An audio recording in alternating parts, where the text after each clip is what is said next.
I had been staring at the clouds for 12 hours straight. Long enough for their shapes to turn into memories I wasn't ready to face. Outside the window, the horizon bled into endless white. A soft ocean of silence that made me think of home, of the life I'd built. The promises I thought were still safe. The seatbelt light blinked above me, and the hum of the engines filled the quiet between my thoughts. I pressed my hands together in my lap to stop them from trembling.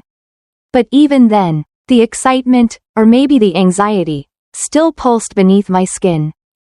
I was flying home to surprise my husband. 15 years of marriage, 15 years of routine, laughter, and those small domestic rituals that trick you into believing love will always be enough. He didn't know I was coming early. I told him my business trip in Paris would take a few more days. The plan was perfect. I would land just before midnight, sneak in, and wake him with a kiss. I could already picture his sleepy smile. The way he'd pull me close and whisper my name like a prayer he still believed in. The flight attendant stopped by, asking if I wanted water or coffee. I smiled and said no. What I really wanted was the warmth of the man I once called my anchor. The one who promised, on a rainy afternoon 15 years ago, that he'd never let me feel alone again. I had planned everything. The white lilies, his favorite, would be in my suitcase, wrapped carefully in tissue paper. The dinner reservation at our first restaurant was already confirmed. The small card inside my purse read, "Forever isn't long enough." It was simple, romantic, and maybe a little naive, but that was me, always believing love could fix anything. As the plane crossed the Atlantic, I scrolled through old photos on my phone. Our wedding day. His arm around my waist. His grin too wide for the camera. The baby shower when he cried after holding our daughter for the first time. The road trips. The inside jokes. The nights we spent talking until dawn. In those pictures, he looked like a man who adored me. A man I trusted with every piece of myself. But somewhere between the flickering cabin lights and the soft drone of the engines, I caught my reflection in the window. The woman staring back wasn't the same one from those photos. Her eyes were tired. The light dimmed. She looked like someone who had given too much of herself, someone who kept forgiving. Long after forgiveness stopped healing. I closed my eyes, pressed my head against the seat, and whispered to no one, "It's going to be a good surprise." The plane shuddered gently as we descended through layers of mist. I thought of our daughter, Mia. She was 10 now, clever, sensitive, and far too observant for her age. I'd told her mommy would be back soon. I couldn't wait to see her face when I walked through the door. For a brief, fleeting moment, everything felt right again. The future seemed warm, golden, untouched by doubt. It was almost midnight when I pulled into the driveway. The porch light was still on, casting a pale halo over the front steps. The air was cool, the kind that carried the smell of wet grass and distant rain. I unlocked the door quietly, careful not to make a sound. The familiar scent of home hit me, the faint trace of cinnamon from the candle I'd left behind. The softness of clean laundry.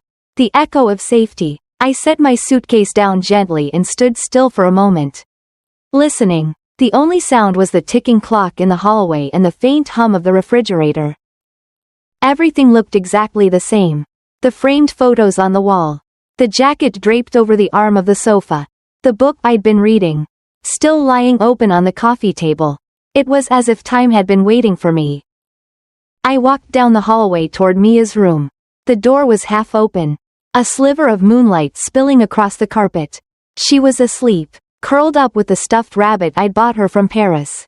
Her lips twitched, and I wondered if she was dreaming of me. My chest ached in that quiet, tender way only mothers understand. I brushed a strand of hair from her forehead and whispered, "Mommy's home." Then I turned toward our bedroom. The door was closed, which was odd. My husband, Daniel, never slept with the door shut when Mia was home. I smiled, thinking maybe he was trying to surprise me too. Maybe candles. Maybe music. As I reached for the handle, I caught the faint scent of his cologne drifting through the air. The same one I'd bought him last Christmas. It made me pause, There was something sharper about it tonight. Almost metallic. I pushed the door open. The light from the hallway spilled in, cutting through the darkness like a blade. The curtains were drawn. The bedside lamp flickered once, then died completely, and in that strange, heavy half-light, I saw him. Daniel. He was lying on the bed, shirtless, one arm draped lazily over the pillow. His breathing was slow, deep, peaceful. Beside him, tangled in the sheets, was another body, a woman's. Her back was turned to me, hair long and dark, spilling over the white pillow like spilled ink. For a second, my brain refused to understand what my eyes saw. The scene felt unreal, like a bad dream I could still wake from. My pulse pounded in my ears, drowning out the ticking clock, the hum of the night outside. Then I saw it, the gold bracelet around her wrist. A delicate chain with a small heart charm. The one I gave my sister, Angela, last Christmas. The world stopped moving. The suitcase slipped from my hand. The sound of it hitting the floor was small, but in that silence, it might as well have been thunder. I took a step back, then another, gripping the doorframe to keep from collapsing. My breath came in short, sharp gasps. My body trembled, but I couldn't make a sound. Angela shifted slightly, her hand brushing against his chest in her sleep. And that was the moment my heart broke, not from the betrayal itself, but from realizing it had probably been happening for a long time. I don't remember how long I stood there. Minutes, maybe hours. Time didn't exist in that room anymore. The air felt heavy, thick with the scent of their betrayal. A mixture of perfume and sweat, and the quiet hum of guilt that filled every inch of space between them. I turned away, stumbling into the hallway, my vision blurred. I found myself sitting on the stairs, the wood cold against my palms. My hands wouldn't stop shaking. I looked down and saw the wedding ring still glinting under the soft light of the hallway. It looked wrong now, like it belonged to someone else. I wanted to rip it off, to throw it across the room, but my fingers wouldn't move. The tears came quietly, almost politely, just enough to remind me I was still alive. Somewhere upstairs, a door creaked. Tiny footsteps padded down the hallway. I wiped my face quickly, pretending to be composed, but my heart was still racing. Mia stood at the top of the stairs, her small silhouette framed by the dim light behind her. Her pajamas were wrinkled, her hair messy, but her eyes were wide open. Not sleepy, not confused, just knowing. "Sweetheart," I whispered, my voice breaking, "you should be in bed." She didn't answer right away. She just looked at me for a long, heavy moment, as if deciding whether to speak. Then she walked down the steps slowly, one small foot after another, until she stood right in front of me. Her face was calm, eerily calm. She reached out, placed a hand on my trembling arm, and whispered something that didn't make sense at first. "Mommy, don't worry." I blinked, not sure I'd heard her right. Then she said it again, clearer this time. "Mommy, don't worry, I already punished Daddy." The words hung in the air like smoke, soft, but impossible to ignore. I stared at her, my mind refusing to process what she meant. Her tone wasn't angry, it wasn't sad either, it was steady, certain. My mouth opened, but no words came out. The hallway light flickered once, throwing shadows across her face. For a moment, I didn't recognize her. She looked older, almost like someone who had already seen too much of the world. What do you mean, baby?" I managed to ask, my voice barely above a whisper. But Mia didn't answer. She just looked past me, toward the closed bedroom door, then back at me with a small, almost tender smile. "It's okay now, Mommy," she said softly. "He can't hurt you anymore." Her words sent a chill crawling down my spine. Somewhere in the distance, a car alarm went off.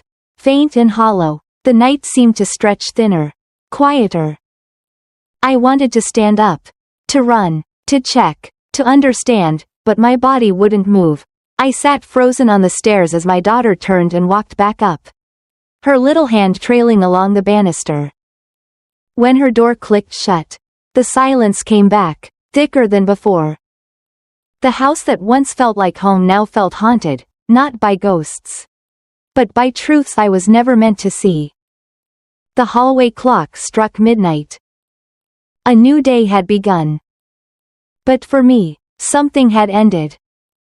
The words stayed with me long after Mia's door clicked shut, a soft echo that moved through the house like a draft you can't find the source of. I sat on the stairs, the hallway light still flickering in that stubborn way it does when a bulb is about to surrender.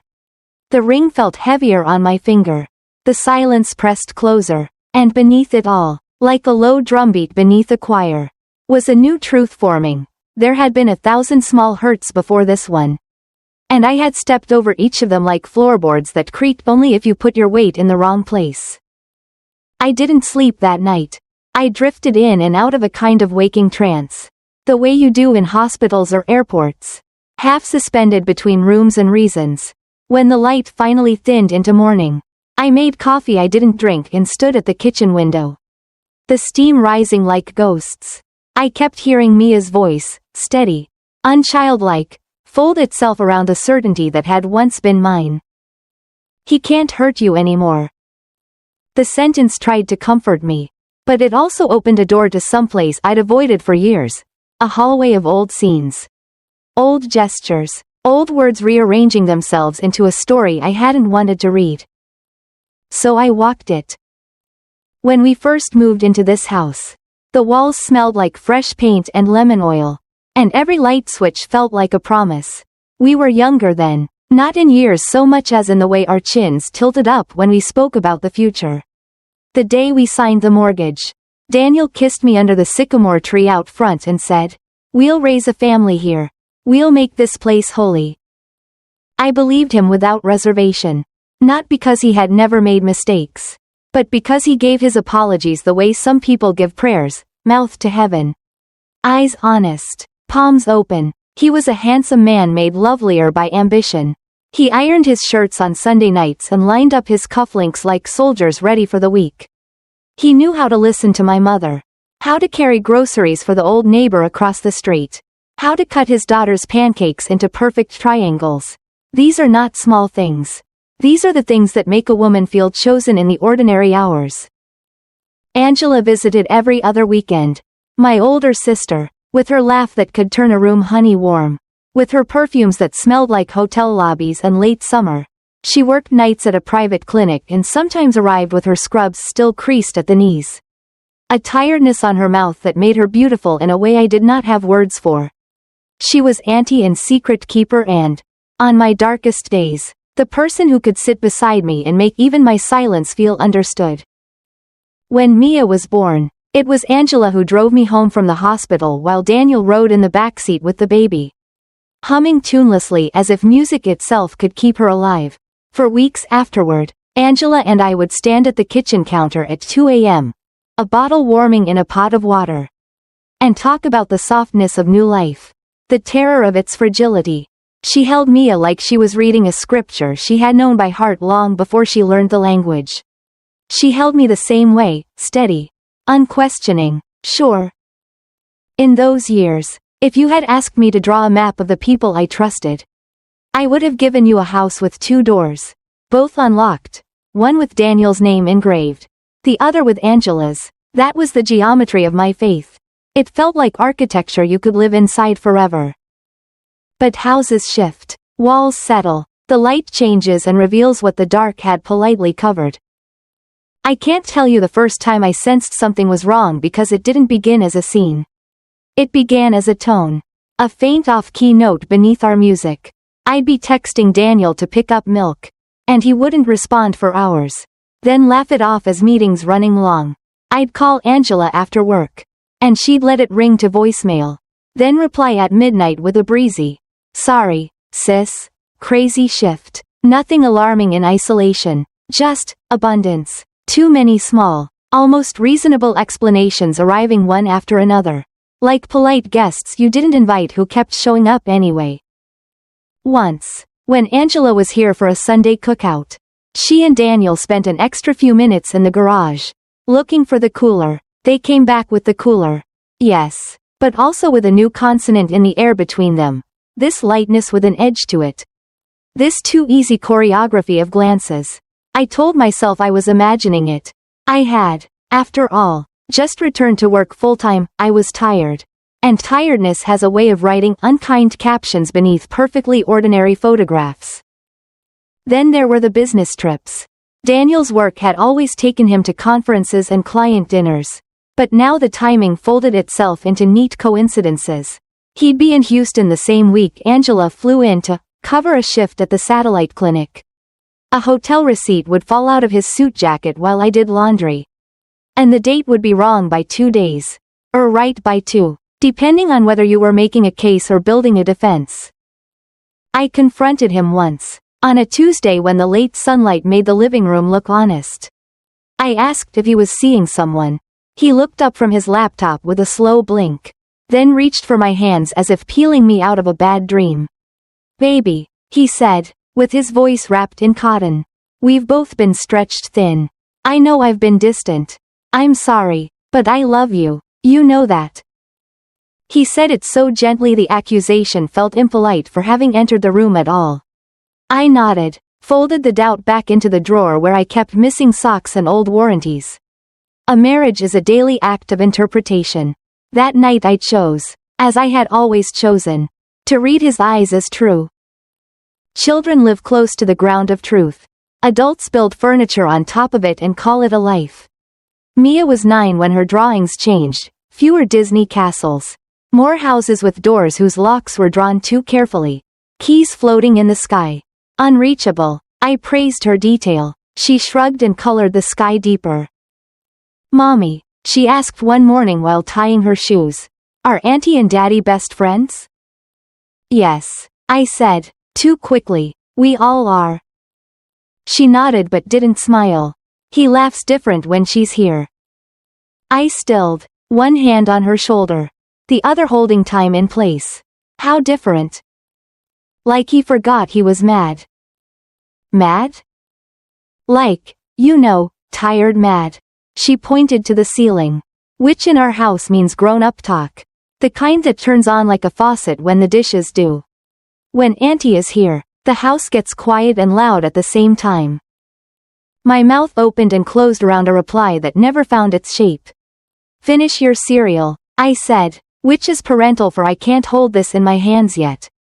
After she left for school, I stood in the kitchen and traced the sentence she had given me on the inside of my skull until it fit. Quiet and loud at the same time. It was exactly right. Mia began avoiding the living room when Angela visited, preferring her bedroom and, later, the backyard swing, where she'd push herself so high the chains would jump. I told myself it was a phase.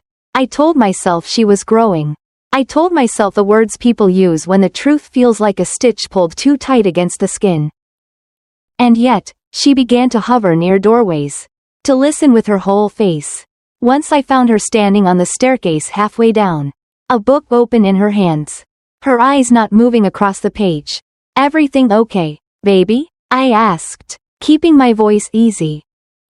"I'm learning," she said, and would not say what.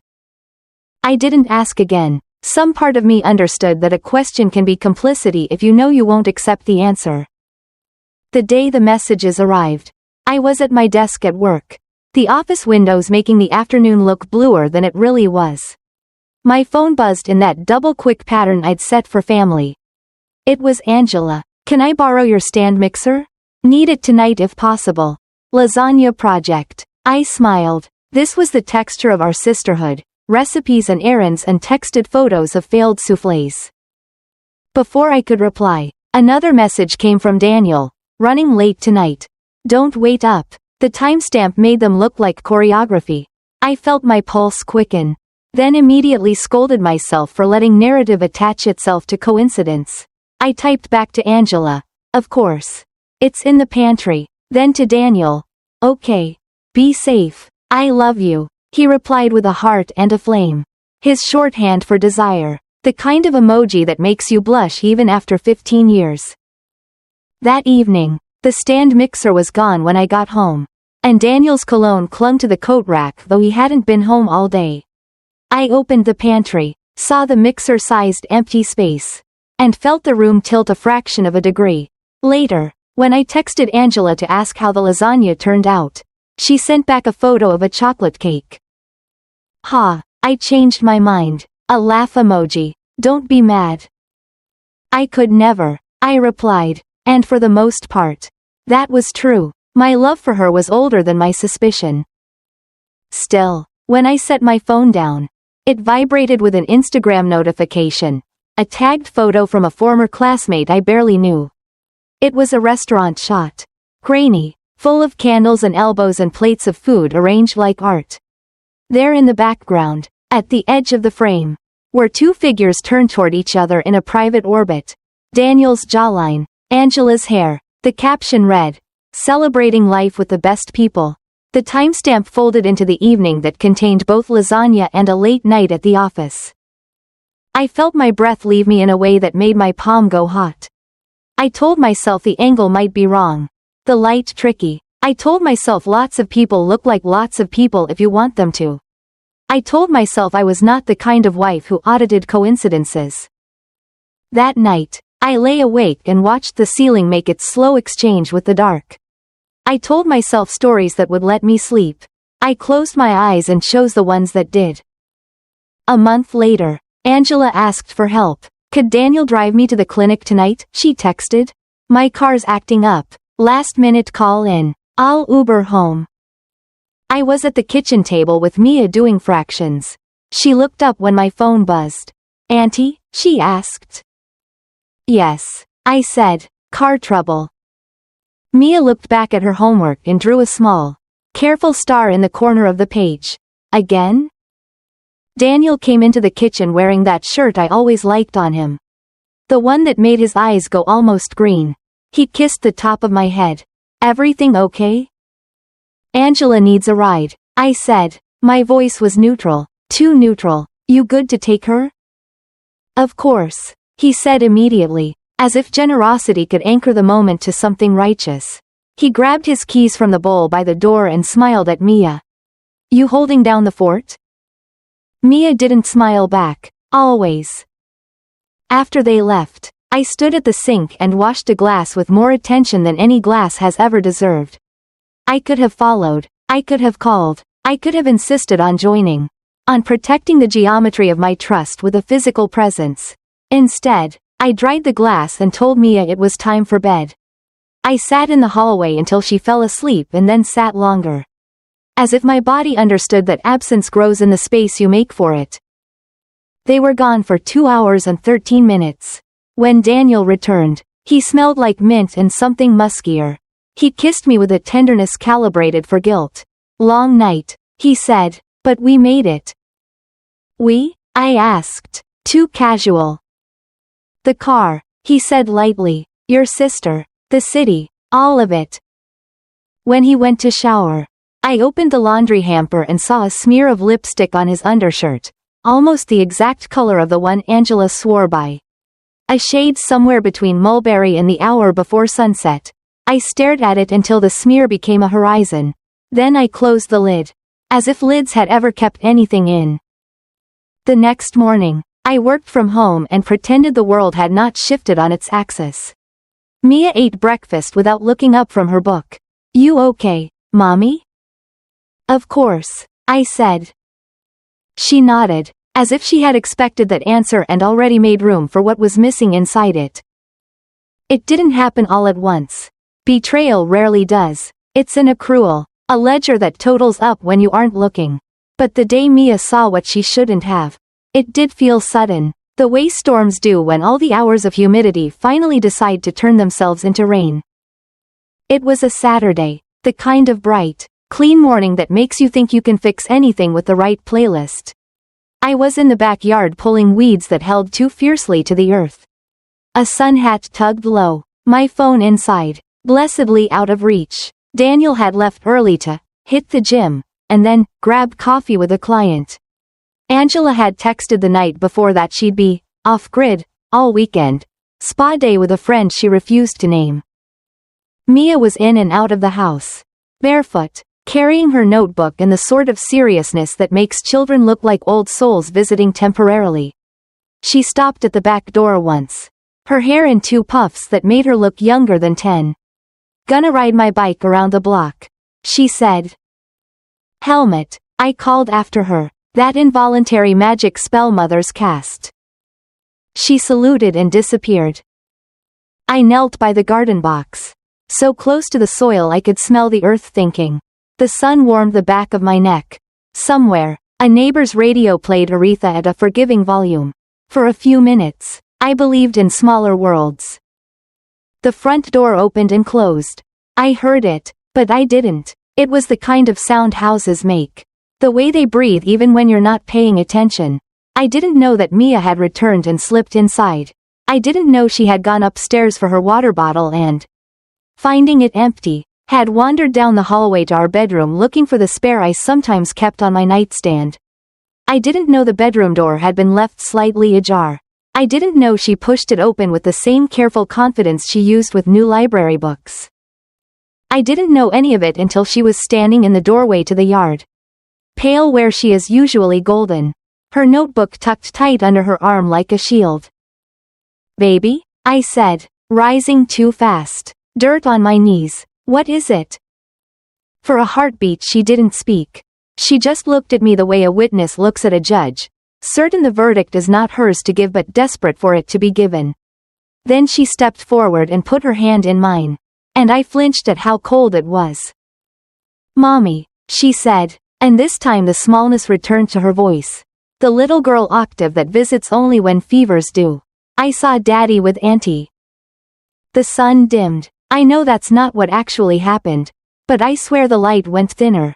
My brain reached for explanations like a drowning person reaches for the wrong branch. "You mean, what do you mean, baby?" I asked, which is what people say when they are begging the world to rewrite itself. "In your bed," she said. He was sleeping, and she was with him. Their feet were together. She frowned, searching for words that would keep the scene as clean as it could be. "I closed the door," she added, like a confession. My mouth filled with a taste I now know was metal. "When?" "Now," she said. "Just now. I came home because my tire squeaked. I was gonna get water. I didn't mean to see it." Her eyes welled but did not overflow. "I'm sorry." I pulled her against me, my arms making a clumsy shelter. "No," I whispered into her hair. "No, baby, I'm sorry." We stood like that for a small forever. The kind of interval only love can measure. Then we separated, and I wiped the dirt from her calves with the hem of my shirt. Understanding in a lightning strike way that childhood is something you protect with your body as much as with your rules. "Go to your room," I said softly. "Close your door, put on your headphones, draw me something beautiful." My voice surprised me by being steady. "I'll handle this." She stared at me, not in doubt but in a ceremony of permission. "Okay," she said, "but," she swallowed, "he can't hurt you anymore." The sentence returned, now with coordinates. She went inside. I washed my hands at the hose, watched the water run brown and then clear. I moved through the house on feet that had learned a new choreography. Quiet as a question, up the stairs, down the hall, to the door that was not quite closed. I touched the wood and did not push. I didn't walk in, I didn't shout, I didn't wake them. I stood in the hall and listened to the hum of the air conditioner and waited for a version of myself that could go on living once this moment was over. I don't know how long that took. Long enough for the scene to write an outline on my bones. When I finally turned away, I did not feel rage. I felt a distance so vast it looked like mercy. I walked to the kitchen, poured a glass of water, and stared at my ring until the light put a cold fence around it. At some point, there were footsteps on the stairs. Then the soft shuffle of bare feet on tile. Angela's voice floated in, a whisper that tried to pretend it belonged to morning. "I'll go out the back," she said. Daniel's answer was too low to hear. The back door opened, then closed, the latch clicking with the same indifference it brings to every day. I stood at the sink and did not move, the way statues don't. When the house was quiet again, I walked to Mia's room and knocked.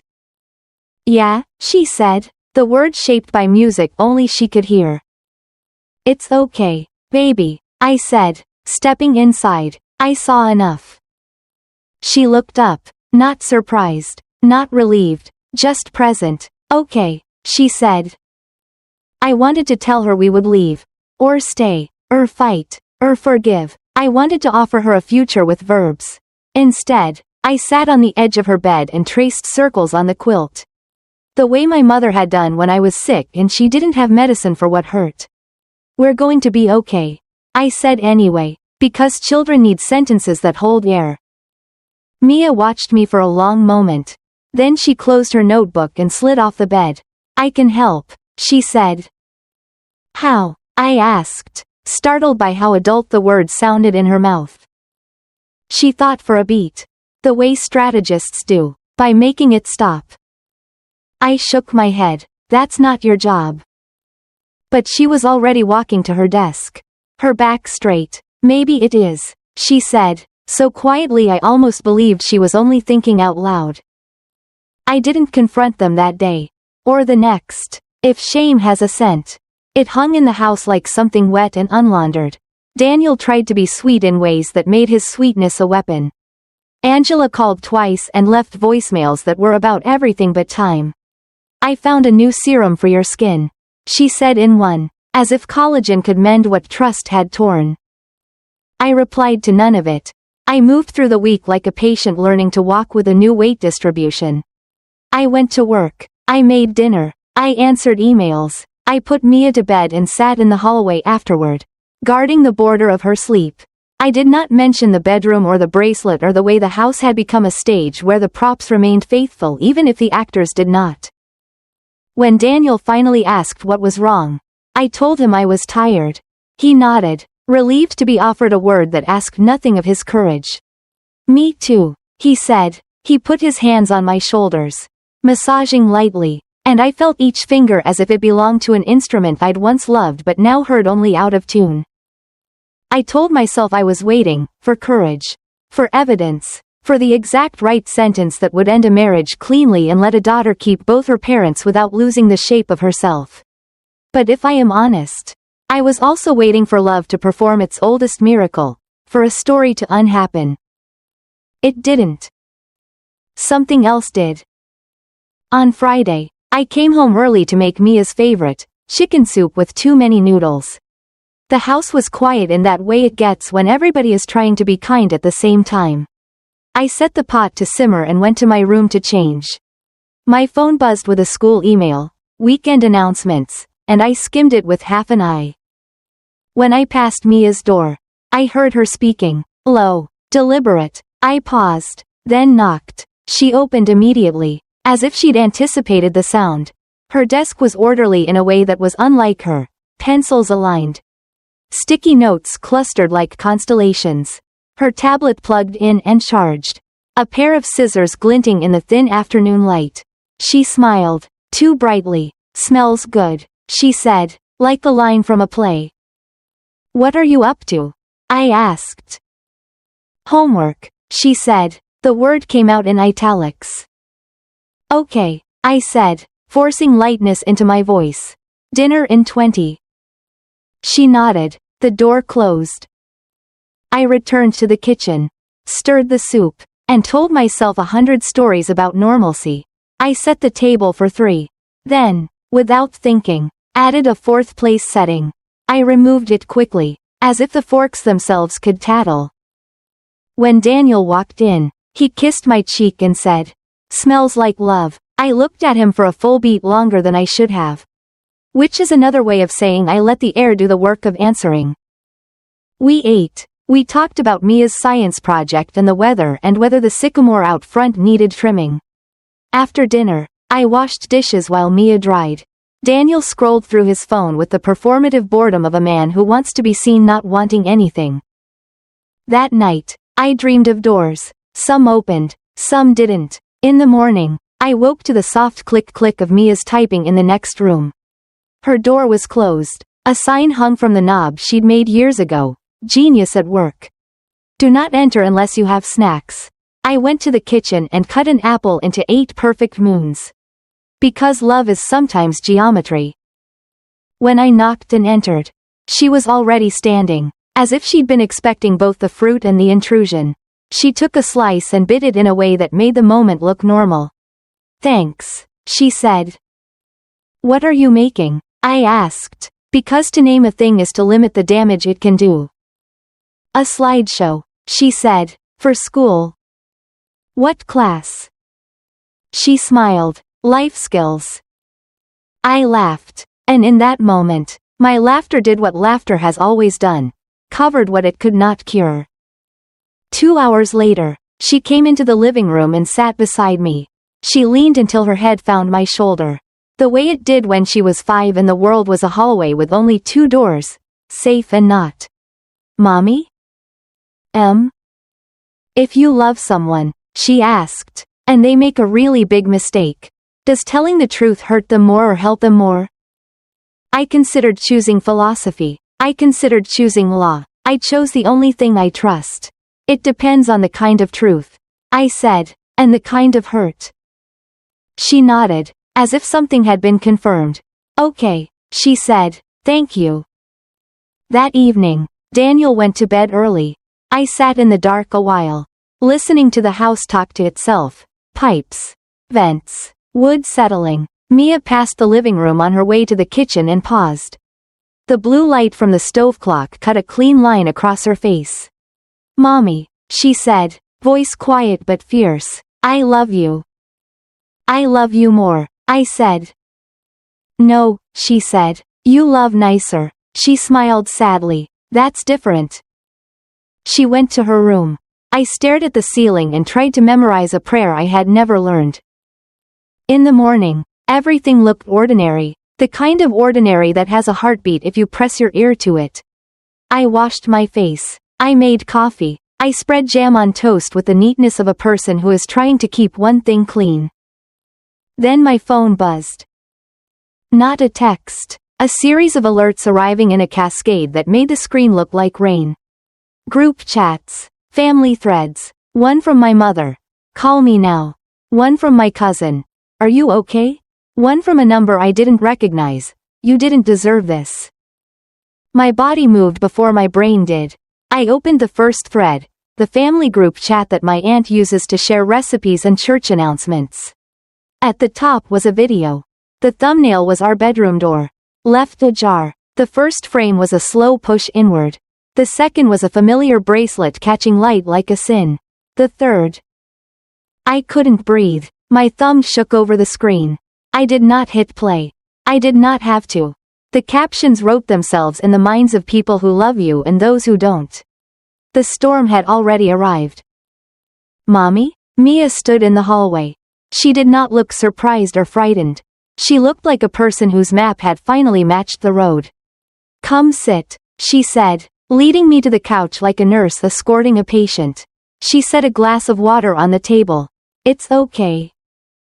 What did you do? I asked, my voice hollow with awe and wanting to be wrong.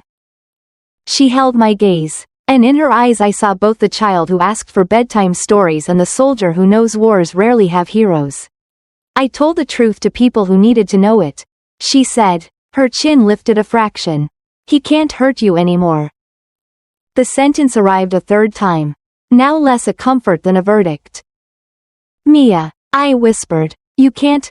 I reached for a word that would halt time. That would rewind it, turn it back to the moment at the garden hose, at the pantry, at the Instagram photo where everything was still deniable. There are consequences. I know, she said, her voice did not tremble. There should be. I closed my eyes. In that dark, I saw Angela's wrist, Daniel's chest, the sycamore tree, the ring, the house when it was new. The geometry of my trust redrew itself. Less a home now than a diagram explaining why bridges fail.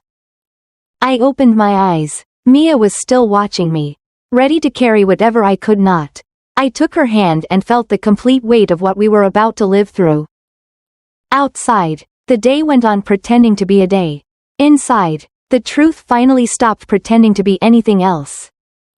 You're too kind, Mommy, that's why they hurt you. Mia said it in the calmest voice imaginable, as if she were reciting a fact instead of throwing a match into a house already burning. I stood in the middle of our living room, still holding my phone, the blue glow of the screen trembling against my palm. The video had been forwarded hundreds of times. Family, friends, colleagues, every vibration from my phone felt like another window breaking somewhere inside me. The words on the group chat were merciless. How could he? Is that your sister? Oh my God, honey, are you okay? I wasn't okay. I was public. That's worse. My first instinct wasn't anger. It was shame, not for what he'd done, but for the way the world now knew. The story wasn't ours anymore, it belonged to every whispering tongue. Every message thread. Daniel's name was trending in our small-town Facebook group.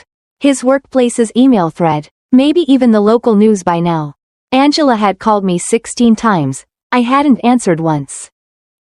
But Mia stood there, unflinching. Her face was steady, proud even. Mia, I said quietly, you don't understand what you've done. Yes, I do. She looked older than 10. Her voice didn't belong to a child. He hurt you. I stopped him. I shook my head. You didn't stop anything. You started something. Something ugly. And loud. And I searched for the right word. But all I could find was the truth. Irreversible. She folded her arms. That small defiant gesture that used to make me laugh when she was 5. So what? You were just going to pretend forever? I was going to handle it, I said. When? Her voice rose, sharp enough to slice the air between us. You saw him with her.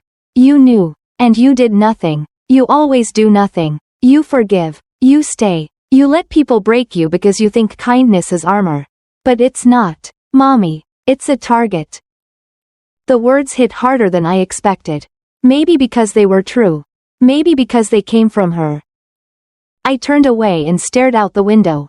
The reflection in the glass showed 2 versions of me, one standing, one crumbling. Outside, the neighbors' sprinklers whispered their mechanical rhythm. Steady, indifferent. You don't know what it's like to be a grown woman, I said, softly, to have to balance pain with pride, love with dignity. There are things children shouldn't have to understand. Then why'd she shot back. Why did you let me see it? Why did you let me live in it? Her voice cracked, and for the first time, she sounded like a child again. Tears gathered in her eyes but didn't fall. I stepped forward, wanting to hold her, to apologize, but she flinched, as if my touch might erase her courage. I stopped mid-step. Mia, I said slowly, what you did, sending that video, it's not justice.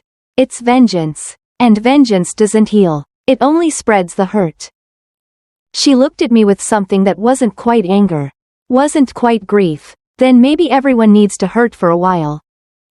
By afternoon, the phone calls stopped coming, replaced by silence, the kind that only follows a scandal. Silence from his family, from mine, from neighbors who used to wave from across the street but now kept their curtains drawn. Even my boss sent a message that began with, "Take all the time you need." Which really meant, we can't have this in the office. Daniel moved out that night. He didn't pack much, just clothes, his watch, and a box of papers he didn't meet my eyes while collecting. I stood by the kitchen counter. Mia upstairs, pretending not to hear. I don't know what she told you, he said, voice low, but she crossed a line. And you let her. You crossed it first, I said. He ran a hand through his hair. She's a child, for God's sake. This, he gestured around.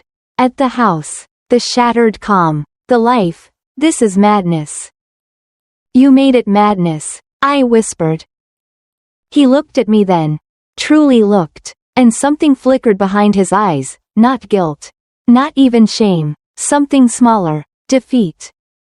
I lost my job, he said. Do you know that? Our called this morning. They said my personal affairs were affecting the company's image.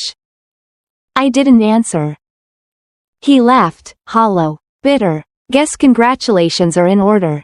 You and your little prodigy of a daughter destroyed me. Destroyed you? I repeated. You destroyed us.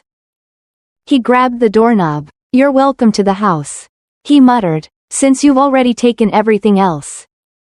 The door closed behind him. I waited until I heard the car start before letting my knees buckle. That night, I sat at the dining table staring at the untouched dinner. Mia was upstairs, her door closed, her lamp glowing faintly under the crack like a secret. I poured myself a glass of wine, then another, but the numbness refused to come. Instead, there was only the hum of questions I couldn't silence. Was she right? Had I been too kind? Had I raised her to see my patience as weakness? The memories came, one after another, uninvited. The apologies I'd accepted, the boundaries I'd redrawn, the small humiliations I'd swallowed to keep the peace. Daniel's charm had been a mirror. It reflected exactly what I wanted to believe. Upstairs, a soft creak of floorboards. I looked up just as Mia appeared in the doorway, wearing her oversized hoodie and holding her tablet against her chest like armor. Can we talk? She asked. I nodded. She sat across from me, legs swinging, her expression cautious but determined. I know you're mad, she said, but I don't regret it. Mia? Mommy, you've been hurting for years. I saw it. You smiled when you were supposed to cry. You apologized when he lied. You let him talk you out of your own feelings. I used to think that's what love looked like, saying sorry when you're not wrong. Her words felt surgical, precise, almost gentle, but cutting deep. I was protecting our family, I said quietly. No, she said, you were protecting him. The sentence landed with the force of confession. She continued, voice trembling now. Every time you forgave him, it told me that people can do anything to you and still get to stay. I didn't want that to be my future.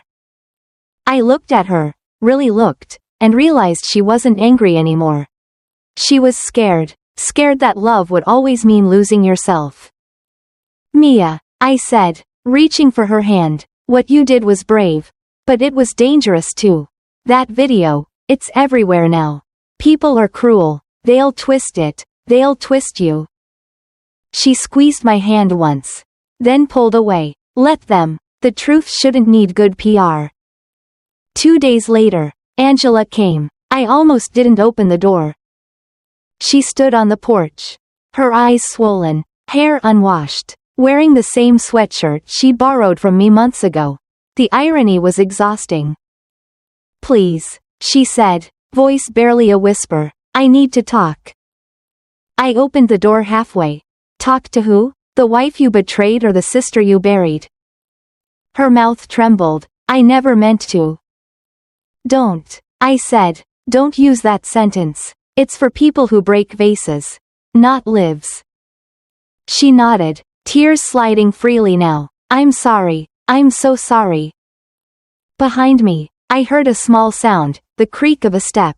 Mia was on the stairs, silent, watching. Angela saw her and froze. I came to apologize, she said softly, almost to Mia. My daughter's eyes hardened. You came to see if the damage was done. Angela flinched. That's not true. Then why didn't you come sooner? Mia asked. Before the video? Angela couldn't answer. I stepped between them, the way you do when lightning splits the sky too close to your house. Enough, I said. But Mia's gaze never left her. You were supposed to love us, she whispered. Angela started crying, real, shaking sobs that made her knees buckle. She sank to the floor, covering her face, and for a fleeting moment, I pitied her. Betrayal burns both ways. I knelt beside her and whispered, you need to leave, Angela, for her sake, for mine. She nodded through her tears, stood, and walked out. When the door shut, Mia said quietly, you still feel sorry for her. She's my sister. She's your executioner. Mia. You think forgiveness makes you holy. It doesn't, It just makes you bleed slower. The words didn't come from anger. They came from pain, old, inherited, too big for her small frame. I didn't reply. I couldn't. Days became weeks. The scandal faded from other people's mouths but not from our walls. Daniel called twice, once to ask about bills, once to ask if he could see Mia. I told him she wasn't ready. He didn't argue. Maybe he knew she never would be. At night, Mia and I barely spoke. We orbited the same house like planets with incompatible gravity. I'd leave food outside her door, hear the faint clicking of her keyboard until late. Sometimes, when I passed her room, I'd catch her whispering under her breath, the kind of half-prayers only the guilty or the grieving make.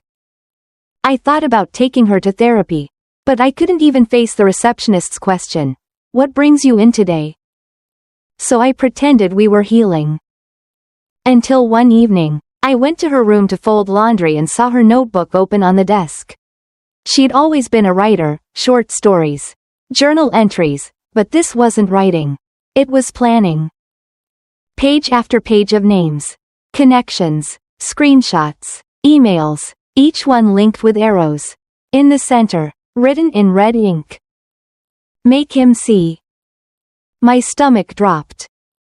She had copied links to Daniel's LinkedIn, his company's press releases, even a list of board members.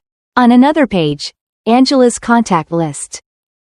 "What are you doing, baby?" I whispered, even though she wasn't there.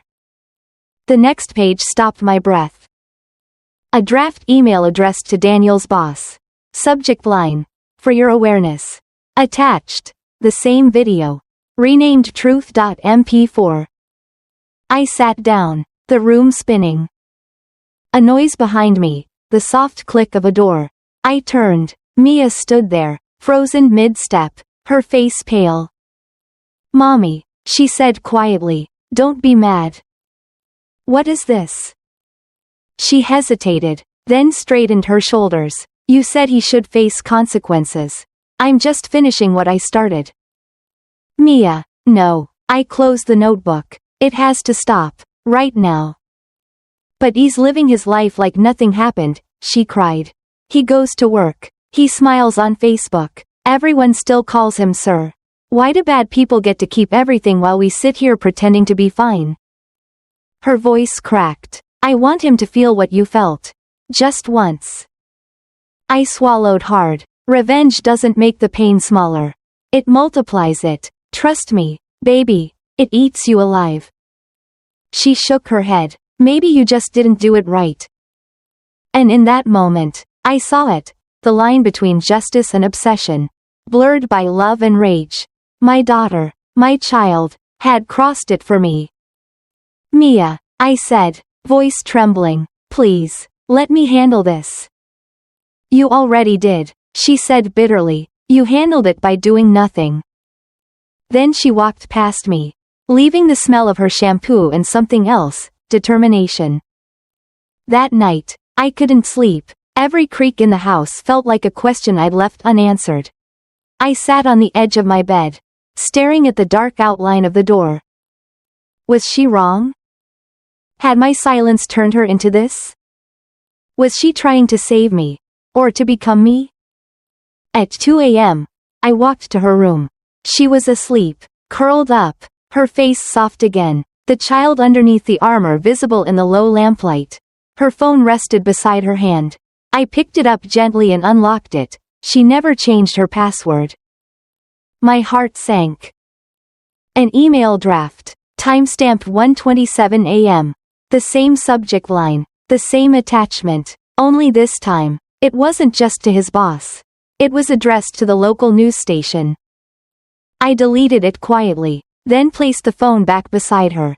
I wanted to cry, but the tears wouldn't come. Instead, I whispered into the dark, "Please forgive her. And forgive me, for teaching her the wrong kind of strength." She stirred, murmured something in her sleep. A single word. Enough. I brushed her hair back and kissed her forehead. "Yes," I whispered, "enough." But I didn't believe it. Because deep down, I knew she wasn't finished. The morning after the video broke, our house open. The neighborhood felt unnaturally neat. Lawns trimmed, cars aligned, trash cans vanished as if ashamed. I stood at the kitchen sink with my coffee growing cold and watched a jogger pause at the stop sign, glance toward our porch, and then pretend she hadn't. A small theater of manners rose and fell outside my window while inside. The air was thick with things that couldn't be tidied. Mia moved through the morning quietly, a pair of headphones around her neck like a stethoscope for feelings. Her steps were economical. Her eyes, lit from within, seemed older by years I hadn't given her permission to live. When she spoke, she measured each word like a chemist. There was no gloating in her. No cruelty, only certainty, the kind that refuses to check the weather before the storm. By noon, the calls had changed from sympathy to logistics. A cousin wanted to know whether she should unfriend Daniel on Facebook. My mother asked if she ought to alert the church. A neighbor texted to say she'd seen something in her Ring camera that might be useful. I put the phone face down and tried to peel potatoes with hands that didn't want to hold knives. Mia set her tablet on the counter. A neat, bright rectangle. You should eat, she said. You'll get a headache. I already have one, I answered. She nodded. The kitchen light haloed the tiny flyaways around her hairline. A fragile crown over a face lined with resolve. Drink water then. I stared at her for a moment too long. There was love in the look. But also a question. Who are you becoming to save me from who I refused to stop being? The doorbell rang. I didn't move. It rang again, longer this time, as if the finger on the button had something to prove. Mia's eyes flicked to mine. I'll get it. No, my voice came out too quickly. I will. I wiped my hands and crossed the hallway. Through the glass, I could see three shapes. All familiar in the way framed photos are, my Aunt Lorraine, my Uncle Charles, and my cousin Tasha, who always arrived with a problem and left with a cake. Their faces were rehearsed for comfort. I opened the door and the theater began. Baby, Aunt Lorraine said, pulling me into a hug that smelled like powder and lemon oil. We came as soon as we could. Uncle Charles, solemn, nodded. You say the word, and I'll handle him. Tasha's eyes were bright with a fierce kind of love. I got screenshots, and I got time. They came in, carrying casseroles wrapped in foil like offerings for a storm god. They placed kindness on every surface and told me how strong I was. How wrong they were. How life didn't end with a scandal. I let their assurances sit in the room like extra furniture. We would bump into them later. Mia stood by the staircase, her hands in the pocket of her hoodie, listening without pretending not to. They all looked at her with a tenderness that had a mission. She smiled politely, then disappeared up the steps. A small general returning to the war room. By evening, the house smelled like nutmeg and pity. The family left with promises to circle back and keep an eye on things. I locked the door and leaned my forehead against it until the wood cooled the fever in my skin. When I turned, Mia was halfway down the stairs. You didn't eat, she said. I can't. You have to. Power needs fuel. The sentence startled me. Power? I echoed. She tilted her head. Sometimes staying alive is power. I nodded, because what else could I do? The silence between us grew textured. I finally said the thing every cell in my body had been whispering since the video detonated. Mia. Don't do anything else. Her mouth opened in a small, almost amused else, she asked. So softly I nearly missed the way the floor of the world shifted under the word. I stared. Yes. Enough is enough. She held my gaze for 3 beats that felt like scripture. He keeps breathing like nothing happened, she said, so it isn't enough. Daniel called at 9:13 p.m. The name lit the screen with the banality of a weather alert. I almost didn't answer. Then I did, because marriages, even broken ones, have old reflexes. I want to see Mia, he said without preamble. She's not ready. His breath crackled through the line. Impatient. I need to see my daughter. You needed to be her father first. I said. The quiet afterward was expensive. He pivoted to anger. You're enjoying this, he accused, being the martyr in front of your choir. If I'd had anything left, I might have laughed. I'm surviving, I corrected. He lowered his voice, performing reason. Let's handle this like adults. Get her to take it down. It's not up, I said. It's out. He exhaled, a hiss of wounded pride. Then he said the thing that made my spine turn to glass. There are legal consequences to distributing private materials. She filmed a door. Daniel, I said, and the reality behind it already existed. His voice cooled to a practiced chill. Tell your daughter to stop. Tell her now. I felt something ancient rise in me, older than rings and mortgages. You don't get to give orders in this house, I said, each word heavy with the weight of new law. Not anymore. I hung up. Mia had been standing in the hallway, out of sight but inside the echo. She stepped forward quietly, put her hand on the banister, and said, as if stating the outcome of a math problem, he's going to try to scare us. I know, I said. Her eyes were bright and terrible. Then we shouldn't blink. The next morning, the consequences arrived, punctual as a bus. He had been suspended from his job, pending review. An email from our lawyerly and antiseptic sat in his inbox, which somehow also sat in mine because years ago we had linked calendars to be efficient. The press release landline had not yet rung, but the tremor was coming. I could feel it simmering under our floors. My mother's voice arrived before she did. She kept it firm for my sake and ragged for hers. I have prayed and I have cursed, she announced as she walked in, dropping her purse as if it were heavy with the dead. Both felt holy. She hugged me hard enough to adjust my bones. Then she held Mia at arm's length and said, in that way grandmothers do when they are both proud and afraid. You are not an avenging angel. You are a child I love. Mia nodded once, obedient in gesture if not in ideology. Mom and I sat at the kitchen table like two ministers of a crumbling country. You cannot build a life on punishment, she said to me gently, even when it's deserved. I know, I said, I know. Her eyes softened, but I also know you did not build this. You're walking through it. When she left, she placed a hand on Mia's head and whispered, save some of your fire for your own life, baby. After the door clicked shut, Mia stood very still for a long time.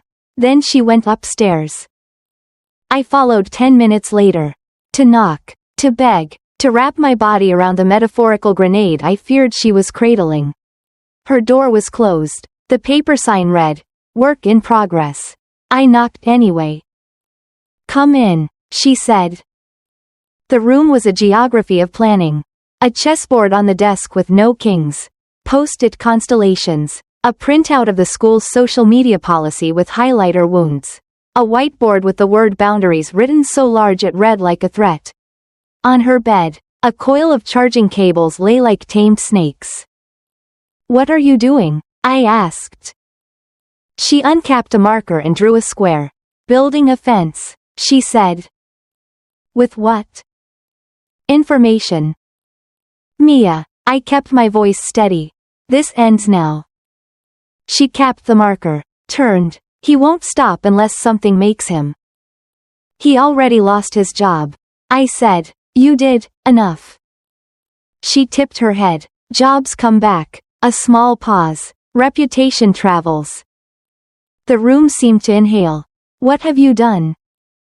She looked past me to the window, where sunlight made saints of dust. When she met my eyes again, they were calm. I used your phone, she said quietly, and mine, and Nana's when she left it at the table. Family looks at family faster than strangers do.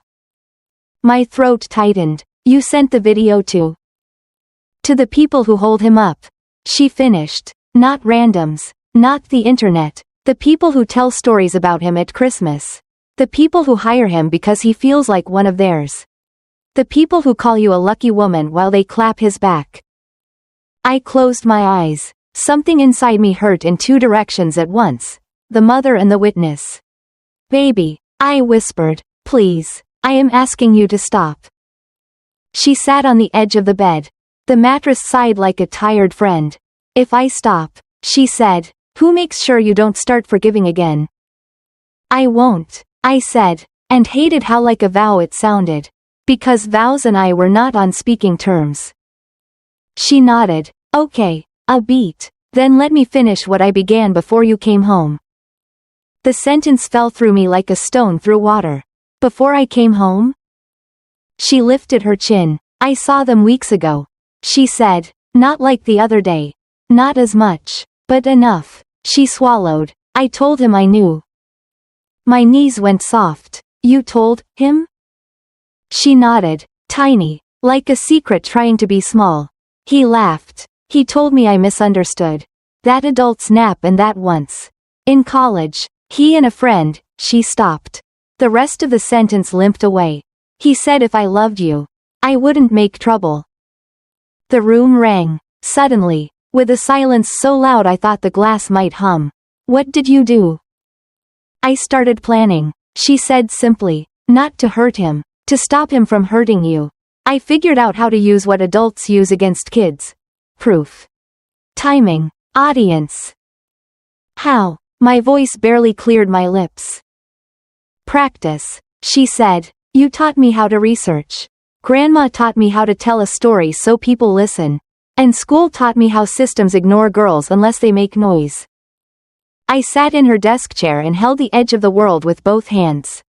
Mia, I said, justice is a door. It matters which way it opens. She leaned forward, elbows on her knees, and considered this as if it were a problem set. Then we open it toward the light. She said, and we don't let him close it with a story about how it's bad manners to hold a door. I almost smiled. Almost. Then the universe knocked. Not the front door, the back one. 3 slow knocks that sounded like someone had practiced softness and gotten good at it. We went down together. Through the glass, I saw Angela on the porch in a hoodie several sizes larger than her apology. She was barefoot, as if shoes were too loud for shame. She was holding a manila envelope. When she looked up and saw our faces, her shoulders collapsed forward in a posture that used to make me push swings higher. I opened the door. Mia stood at my side but slightly behind. A shadow with an opinion. Please, Angela said, I need to give you this. I don't need anything from you, I said, surprised at how calm it sounded. Especially not another story. I meant it to be cruel. It came out tired. It's not a story, she said, it's a record. I did not take the envelope. I did not move. The porch light, though it was daylight, had turned itself on. Some sensor had decided the sky looked like uncertainty. Angela offered the envelope again. Her hands steady now. It's my resignation letter, she said, from you. A laugh, brittle and wrong, escaped me. You don't get to resign from blood. I know, she said, that's why I wrote another letter. She swallowed. To the medical board, to Mom. She took a breath, then added, in a voice so small it broke something, to Mia. My daughter's inhale was sharp and quiet. Angela turned to her. I can't fix it, she said, but I can stop telling myself it was a mistake. It wasn't. It was a decision. Several. I'm sorry. The kind that doesn't ask for anything back. Mia didn't reply. Her face had learned a new stillness these past days. One that used to live only in old paintings. Angela nodded, as if she had expected silence and wrapped it in a blanket. Go, I said, when there were no more words. Please. She went. The envelope remained on the railing like a trimmed branch. Mia picked it up, weighed it in her hand, and then set it down on the hall table as if it were dangerous to store too close to anything living. The house exhaled. We stood there in the foyer, awkward with the knowledge that sometimes the world brings you a version of repentance you don't believe in. And sometimes that is all you get. My phone buzzed again. Daniel, I didn't answer. Instead, I turned to my daughter. No more, I said, The words were softer this time. A plea, not a law. She regarded me carefully. No more video, she said, but there were other things. My body went cold. What other things? She lifted one shoulder. Smaller things, quiet things, a beat, power cuts power, not with volume, with silence. I opened my mouth to ask. She lifted a hand. Wait. Do you know how he paid for the gym? She asked. What does that have to do with? Auto draft, she said, from the joint account. I stared. Understanding arrived like a tide under a door. Mia, you didn't. I didn't touch the money, she said, offended by the suggestion. I moved the draft to his personal card. I changed his default rideshare to cash. I unsubscribed him from the meal plan you paid for with your card. I turned off the smart thermostat access on his phone so he can't cool the house he doesn't live in. I rerouted his Family Cloud album so it doesn't ping you at midnight with pictures of his dinner. I blinked. The room swam. You did all that? She nodded, not proudly, factually. They aren't punishments, she said, they're corrections. I sat on the bottom stair. Mia, I said softly, you have to let me be the mother. She came and sat beside me, small shoulder against mine. When she spoke, her voice finally sounded 10 again. I have been letting you, she whispered, but you were busy being a wife. It was not a weapon. It was a diagnosis. We stayed like that for a long time, two bodies learning a new way to belong beside each other. The sun slid down the day like a hand leaving a banister. When she finally stood, she did it with that liquid grace children have when they are about to run. I'm going to my room, she said. Homework. Okay, I said, thank you for telling me. She nodded, then she paused at the first step and looked back. There's one more thing, she said, and the air stood still to hear it. I braced. What? Her face softened, the serious line of her mouth breaking into the smallest possible smile. The punishment, she said, wasn't the video. That was just the announcement. Then what was it? My voice was a thread. I told the truth to the people who give him mirrors, she said, and I took away the places he checked his reflection. The likes, the little hearts, the group chats where they call him a good man, the parts of his day that make him forget what he did. She tilted her head, listening for something only she could hear. When he looks for himself now, there's less to see. It was brutal and strangely merciful. A kind of justice that didn't require spectacle. I opened my mouth to argue, to insist, to remind, then I closed it again. Because I could feel the shape of what came next gathering at the edge of our lives. What comes after punishment? I asked finally. She considered. Boundaries, she said, and maybe a quiet. Then she climbed the stairs and disappeared. I turned the envelope over in my hands. My name written in my sister's careful print. The manila crackled like dry leaves. My phone buzzed one last time. A message from an unknown number that opened like weather. He's sorry. No name, no address, just wind. I set the phone down. The porch light clicked off. And in the breathing dark of our house, I understood. Power had reversed not because we shouted, but because we had chosen, finally, to hear ourselves. That night, I dreamed of doors again. But this time, none of them slammed. They opened onto rooms with chairs. And in every chair sat a version of me who did not flinch.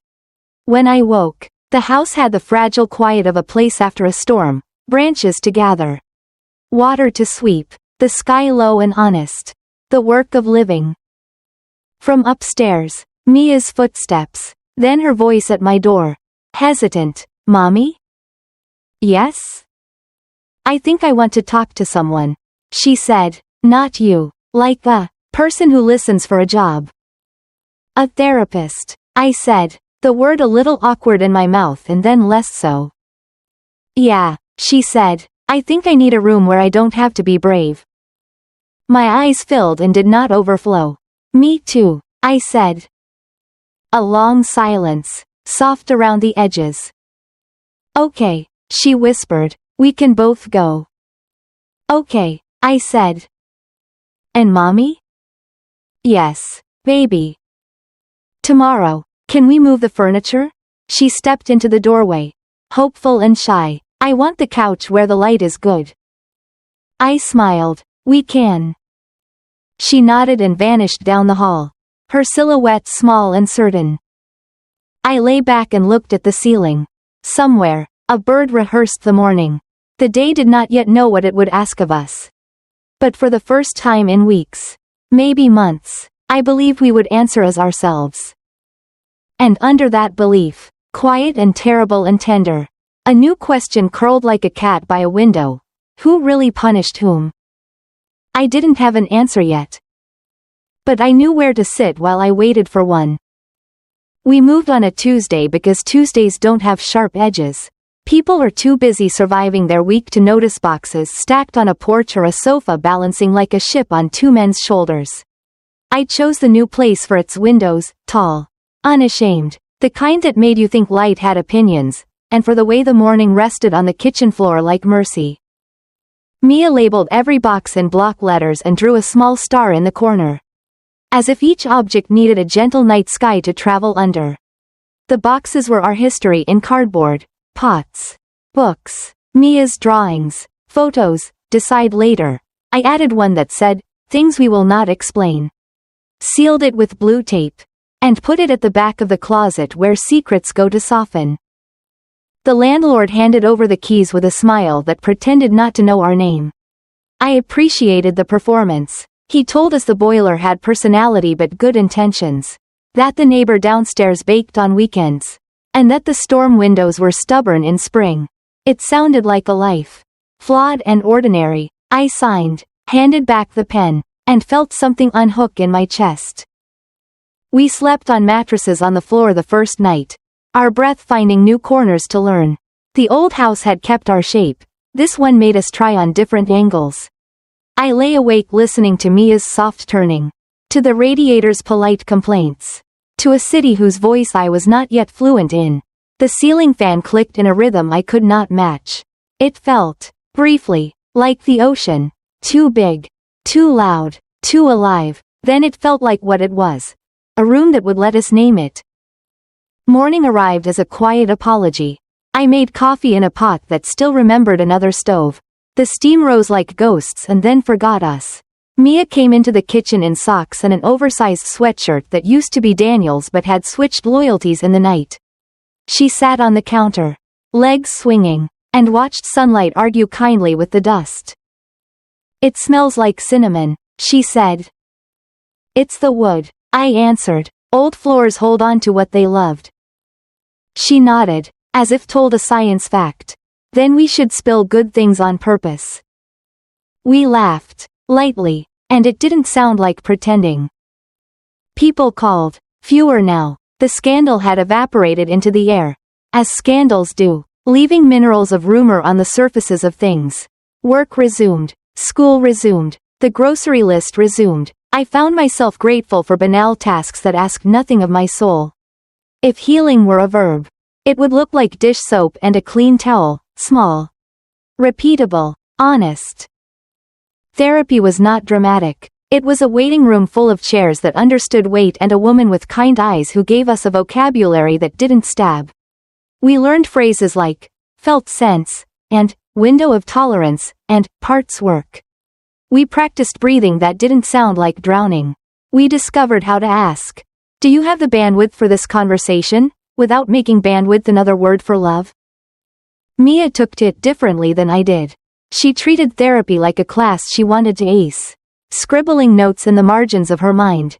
She liked worksheets, boundaries, homework with checkboxes. I envied her certainty. My healing looked more like a slow unbraiding, undoing the way I had woven my worth into the lives of people who had not earned the pattern. Some days I left the office feeling lighter. Some days I left feeling naked. Both were progress, according to the woman with the kind eyes. We set house rules and called them a treaty. No phones at the table. No using sorry as a broom. If one of us said, pause, The other honored the comma. We created a ritual for returning from the day. Dropped keys in the bowl. Shoes by the door. A hug that lasted long enough for the heart to believe it. We chose a corner for plants and named them like saints. We moved the couch to where the light was good. As Mia had asked in part 4 of our undoing. We hung curtains that did not apologize for color. We ate dinners too simple to post about. We went to bed at reasonable hours like people who trusted sleep to keep its promises. Sometimes the quiet felt like a bomb. Sometimes it felt like evidence. On Thursday, the school called. The counselor's voice was a professional calm. The kind you learn when people bring their storms to your small office. I wanted to check in. She said, Mia's doing well academically, but she's reserved. She's present, but not reachable. I closed my eyes. I knew that place. A country with few roads and too many fields. Is she safe? I asked. Yes, the counselor said quickly, not at risk, just carrying. Okay, I said, we are, too. We scheduled a meeting that looked exactly like meetings do. Chairs. A clock. A calendar. A thin pitcher of water. The counselor asked questions shaped like care. Mia answered with constructions built from precision, true, but tucked. When I began to fill the silence with context, Mia's hand found my knee under the table. It was not a warning. It was a boundary. I removed my foot from the old habit of speaking for her. Afterwards, we walked home along a street that was learning our names. The sky was a gentle gray. The kind that refuses to be dramatic because the world has enough of that. We passed a thrift store with a mannequin wearing a coat that made no promises. A woman on her porch called to her dog in a voice that understood loyalty. A boy practiced a jump shot that did not betray him. Halfway to our door, Mia said, I told them the truth. Just not the whole truth. That's okay, I answered. The whole truth isn't for offices. It's for rooms with soft carpets. Or kitchens that smell like cinnamon, she said. Or mattresses on the floor, I added. We smiled at something only we could see. The phone rang again, a number I had silenced and then unsilenced a dozen times. I let it go to voicemail and then listened. My body a shape that could not decide between fight and remain. Daniel's voice was smaller than I remembered. I'm okay, he said, which is how people tell you they're not. But want to pass the test for now. I'm in a place. A 72-hour thing. Don't be alarmed. A pause long enough to hold a breath. I was alarmed, so, yeah. I sat at the kitchen table and cobbled together a memory of the man who once sang to our baby at 3 a.m. and wore my grandmother's apron to make pancakes on Sundays. There are versions of people that can't be legislated out of existence by their worst day. There are also versions you can no longer welcome. I pressed my palms to the wood, felt the grain, and let both be true. I told Mia the outline, not the details. He's at a hospital to get steady, I said, because steadiness is a word that doesn't scare children the way other words do. She absorbed it like oxygen, automatically, invisibly. Because of the video, she asked. Because of many things, I said. The video was a match. The room already had kindling. Her eyes flickered. Will he? He'll get help, I said firmly, and then, because the world is not merciful unless you teach it, I added, and we will keep boundaries. Help is not a shortcut to permission. She nodded, slow, okay. That night, after she slept, I stood by the window and whispered words into the glass. The way people talk to the sea when they want to be forgiven by something that can't answer. I asked the air to keep him from edges. I asked it to keep us from calling the edges ours. I promised nothing except the work of not lying to myself.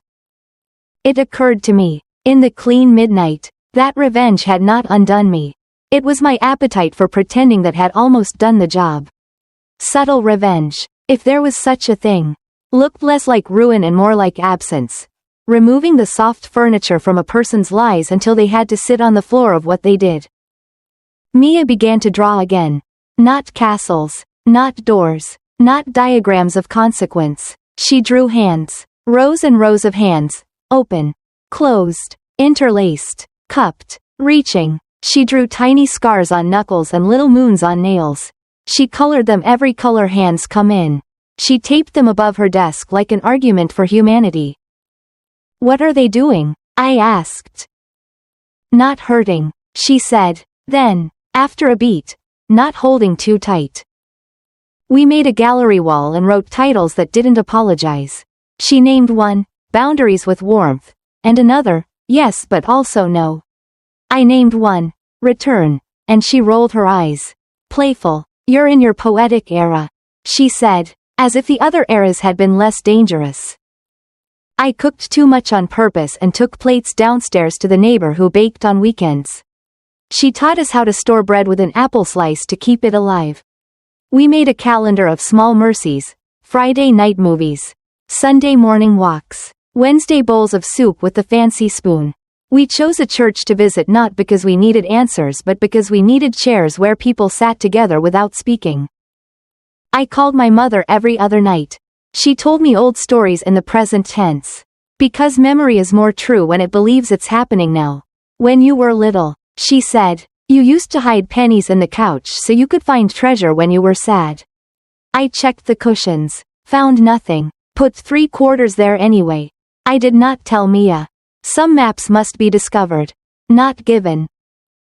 Letters arrived like weather. Some were apologies, beautiful.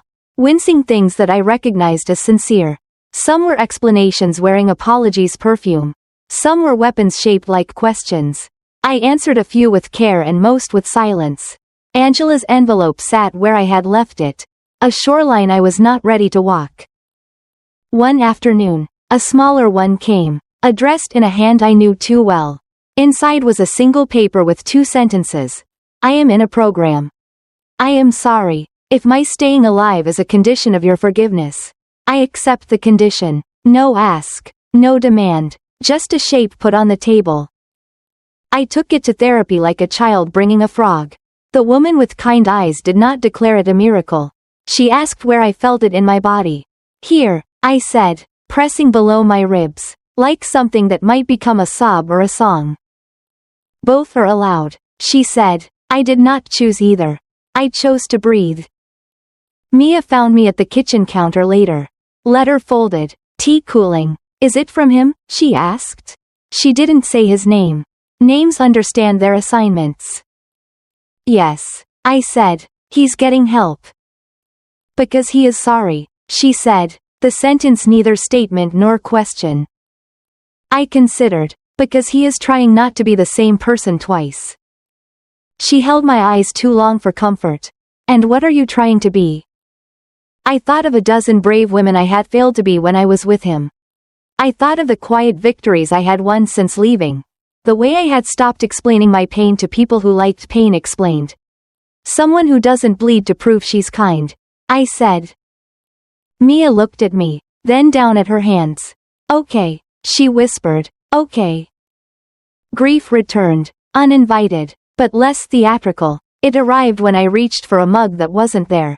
It arrived when the radio, obscene and casual, played our wedding song. It arrived when I saw a father braiding his daughter's hair on the subway and loved them for not being us.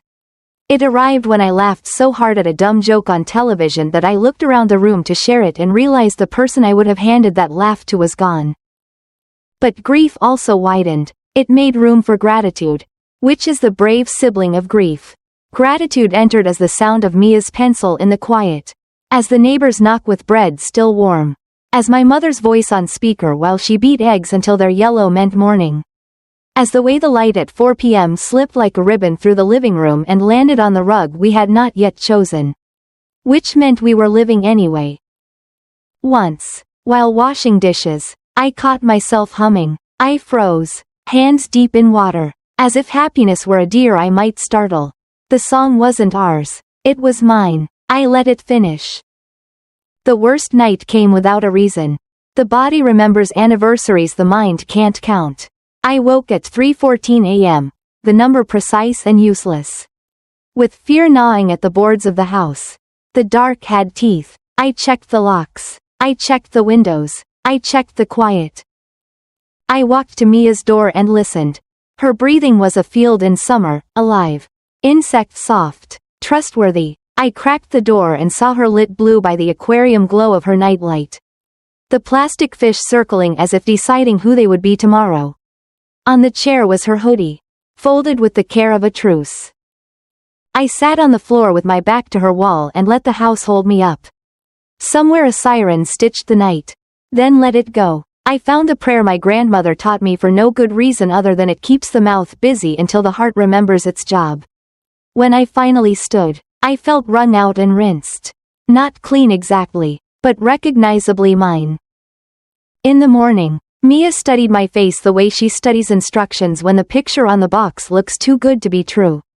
Bad night? She asked. A loud one, I said.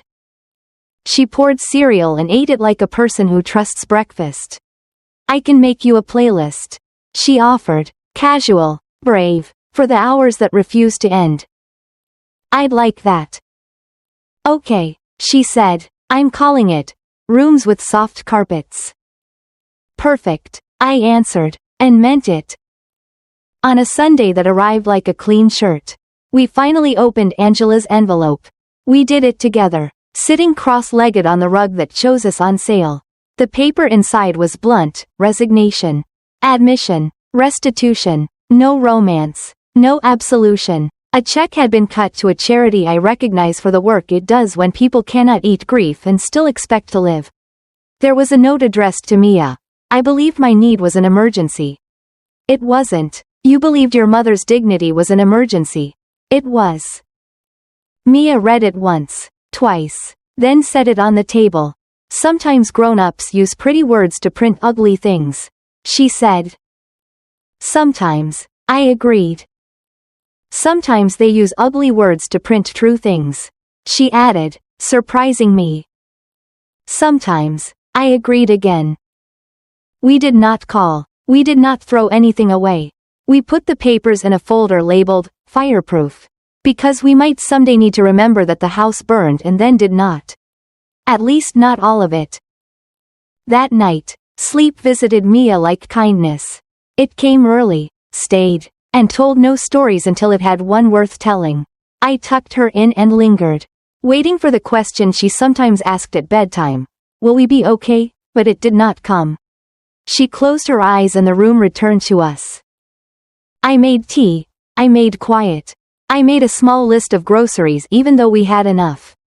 I washed my face and saw the new map in the mirror. Less coastline. More country. Then I turned out the lights and let the apartment do the work of loving us in the ways a building can. At 2:19 a.m., she cried out. Not a scream. A word pulled through water. I reached her in seconds. Her face was turned toward the window. Eyes closed. Tears ready but undecided. Her hand floated, searching for a thing that would not cut.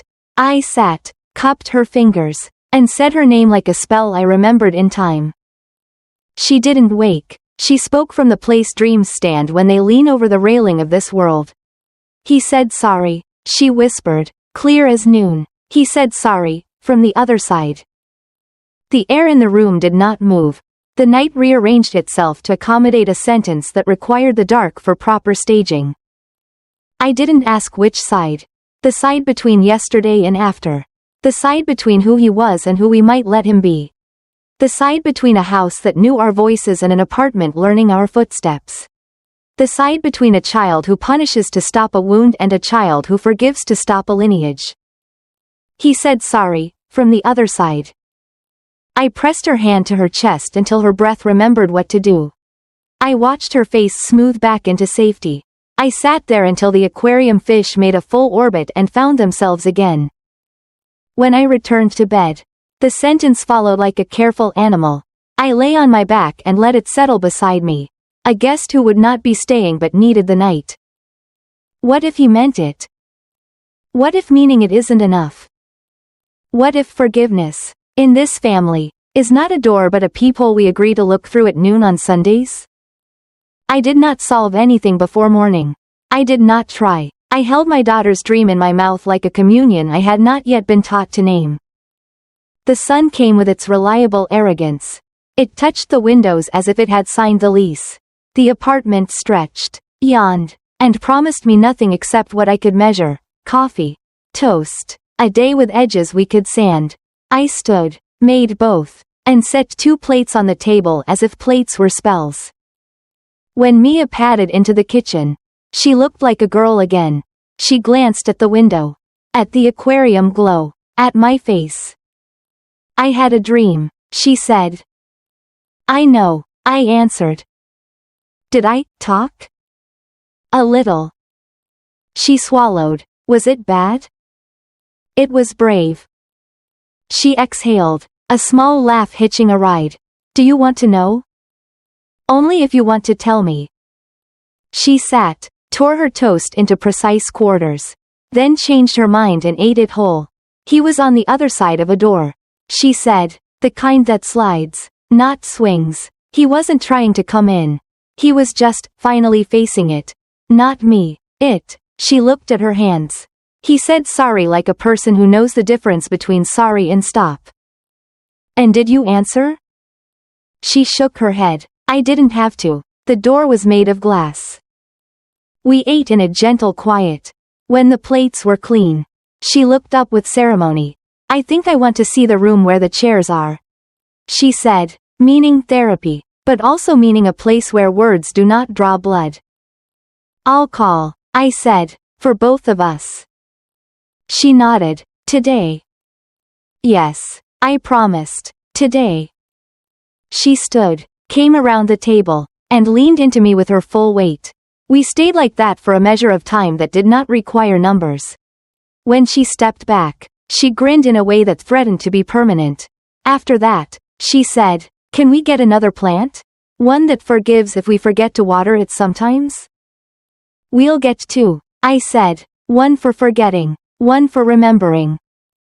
We dressed for a day that would not perform but would show up.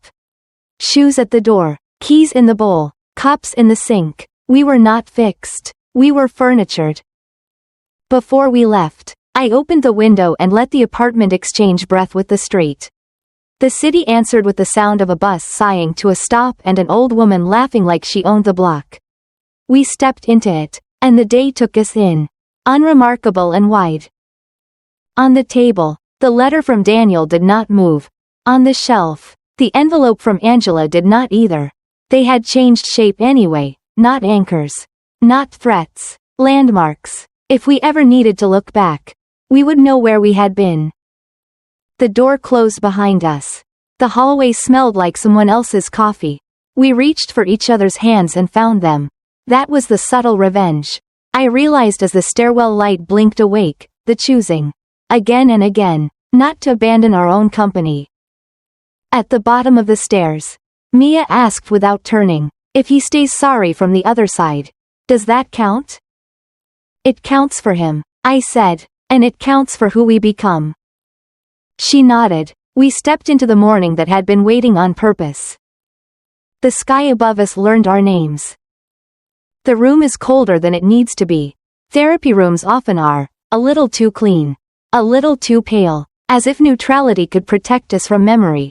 I sit in the middle chair, the one meant for stories, not diagnoses. The fabric smells faintly of lavender and disinfectant. 2 scents that try too hard to get along. A notebook rests on my lap.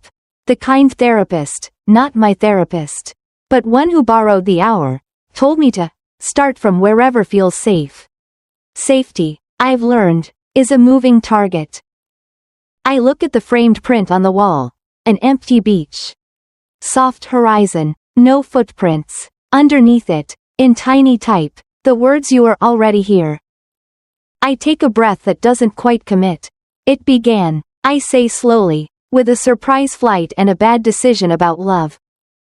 My voice sounds different here. Too steady for a confession. Too tired for denial. "I was coming home," I continue. 12 hours on a plane. Turbulence the whole way. I was planning to surprise my husband for our anniversary. I even bought ribbon. Gold. Because I thought it would match the light in his eyes when he saw me. I laugh, a dry, paper-thin sound. Turns out, gold was appropriate after all. It's the color of endings. The pen in the therapist's hand doesn't move. I like that. Some silences don't need to be filled, they need to be honored. When I opened the door, I say, the air changed first. That's how betrayal announces itself, before sight, before sound. It rearranges the particles. I stop. She doesn't push. I nod, more to myself than to her. And then the rest followed. My sister, my husband, my daughter's voice like a sentence I didn't know the language for. Mommy. Don't worry, I already punished Daddy. The words still ring like a cracked bell in the cathedral of my mind. I look up. The therapist's expression is unreadable. A professional mirror. Mia's in another room. I say, they said she needs her own space. They call it PTSD. I call it inheritance. A faint smile threatens, then retreats. She's strong. Maybe too strong. I used to think that was my gift to her. Now I know it was my disguise. I cross my arms, then unfold them. We moved. We built new furniture from old lessons. We breathed through the walls until the walls started breathing back. We did everything right. We healed by the book. I pause, glancing at the clock. Time behaves strangely here. It stretches where it should end. It folds where it should move forward. But healing, I say, doesn't mean closure. Sometimes it means you finally notice what stayed open. The door opens softly behind me. I don't turn. Voices murmur in the hallway, the low hum of administration, the bureaucratic heartbeat of compassion. A page shuffles, a machine hums, then silence again. The therapist says, "You mentioned your sister. Do you want to talk about her today?" No, I answer too quickly. Then, softer, yes. She waits. Angela, I say, tasting the name as if it might still be poison. She used to braid my hair when I cried. She used to cover for me when I was late for curfew. She used to. I exhale. She used to be family. I twist my ring finger. Bare now. Habit outlives meaning. When I saw her that day, in my bed, in my home, it didn't feel like betrayal. It felt like erasure, like someone had taken a sharp pencil and drawn a line through my life. I close my eyes, and yet, when she came to apologize, I saw the same girl who held my hand at my father's funeral. The one who taught me how to whistle through my teeth. You can't erase blood, you can only dilute it. The therapist nods. And your daughter? Mia doesn't remember the world before the storm. I say, she was born into weather. But she's learning the language of calm. She laughs more now. She sleeps through the night sometimes. She paints the walls with light colors. Says white makes her anxious. She's in good care, the therapist says. I know, I whisper. She sees someone here, in this building. Another pause. A note written. A question held back. I stare at my reflection in the polished coffee table. The light above makes my skin look softer than it feels. I wonder how many mothers have sat in this same chair, pretending their voices don't tremble when they say I tried. Do you believe, I ask, that forgiveness has to be mutual?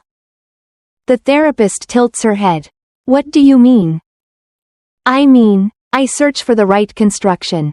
If one person says sorry, but the other never hears it, does it still count? She leans forward slightly. You mean your husband? Yes, I admit, he said it, from the other side. Her pen stops midair. He passed? I shake my head. No, at least, not physically, but Mia dreamed of him. She said he said sorry. And part of me wonders if that was just her guilt dressing up as mercy. Or if somehow, apologies travel, even when they don't have addresses anymore. The therapist studies me, her expression soft but precise. Do you want it to count? The question lands like a coin in water, small splash, deep echo. I don't answer right away.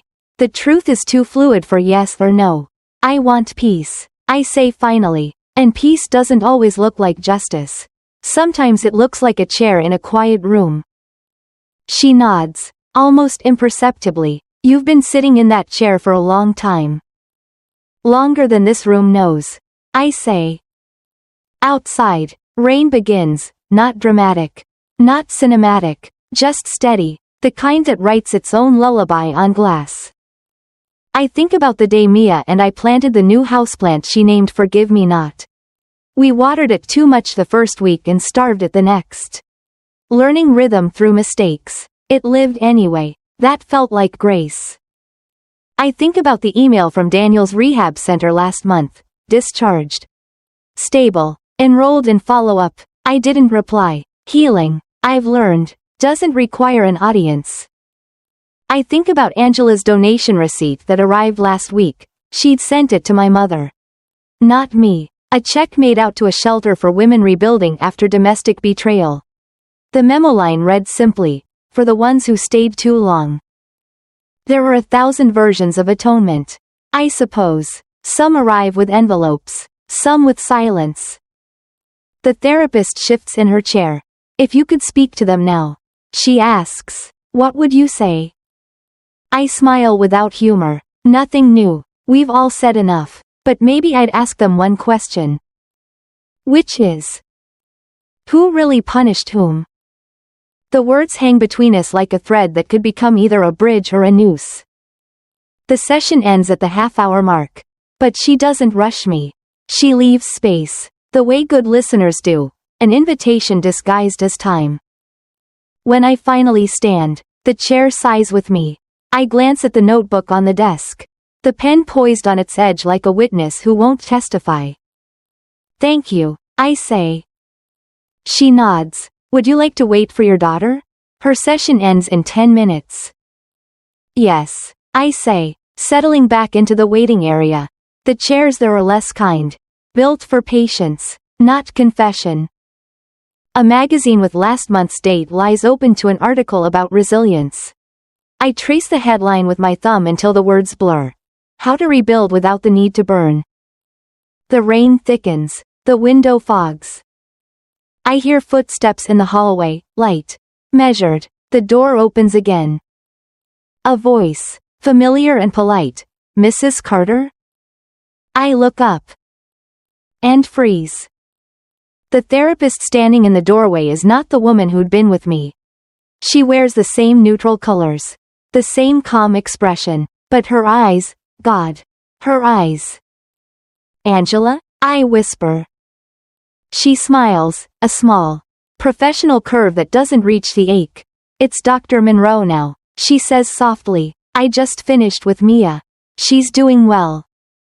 The room tilts. You? The word feels foreign in my mouth. You work here? I have for 2 years. She says, setting down a folder. You chose this clinic, remember? I didn't plan it. The world is smaller than pain makes it seem. I step back. My pulse is a drum in the fog. She takes a breath. I asked to see her case when I recognized your last name. I didn't take it. That would have been unethical. Another therapist works with her. But I wanted to say. Her voice cracks. Years folding inside the sound. I never stopped being your sister. The clock ticks loudly, as if time itself is nervous. Why now? I ask, quietly. Because she dreams of him, Angela says, and I think some dreams are hereditary. I don't move, I don't cry, I simply exist, caught between the past tense and the possibility of grammar. She sits in the chair across from me, the visitor's chair, and folds her hands. You can leave if you want. But I'm here, I've been here, and if healing needs witnesses, maybe I can still be that. For a moment, the only sound is rain. Then the hallway door opens again. And Mia steps in, hair damp, cheeks flushed. She stops short when she sees Angela. Mom, she whispers. I nod, slowly. It's okay, I say. This is your aunt. Angela's lips tremble. Hi, sweetheart. Mia looks between us. Two women with the same hands. The same fear of mirrors. She doesn't run. She doesn't smile. She simply walks forward and takes the empty chair between us. 3 chairs now. 3 women. 1 story with too many authors. The clock ticks again. Outside, the rain starts to fade. But the clouds don't leave. They linger, as if unwilling to close the curtain. Mia's voice is quiet. Are we better now? Neither of us answers. There are truths too fragile for sound. Angela exhales. I don't expect forgiveness, she says. I just came to learn what kind of silence we could share. The words land gently, like a bandage applied by someone who knows it won't heal the wound, but might keep it from reopening tonight. Mia looks at me. What does that mean? It means, I say slowly, we can start by breathing in the same room again. The three of us inhale. The air, unsure, joins in. Later, after Mia leaves for her art class and Angela stays behind to fill a form, I walk down the hallway lined with quiet doors. Behind each one, someone is building a small version of peace. Some with words, some with tears, some with the sheer stubborn act of staying alive. At the exit, I pause. The receptionist smiles mechanically. Will you be rescheduling, Mrs. Carter? Yes, I say, then surprise myself. For next week, same time. As I sign, I notice the faint reflection of Angela through the glass of her office door, sitting. Head bowed, writing. Her posture is careful. Repentance has its own grammar, and she's learning to conjugate it. When I step outside, the rain has stopped. The pavement glows, that impossible silver-blue light that only comes after storms. The air smells like iron and second chances. I walk toward the parking lot, the world feeling both smaller and wider. My phone buzzes once, a text from an unknown number again. He said sorry, out loud this time. No signature, no reply needed. I slip the phone back into my pocket and keep walking. The car door closes with the gentle finality of a comma, not a period. Through the windshield, I see the building behind me, walls full of strangers confessing the same human verb, to hurt, to heal, to hope. I rest my hands on the steering wheel and breathe until the mirror stops shaking. In the glass, I see my face, older, yes, but also unborrowed. For the first time, I let the question rise without trying to drown it.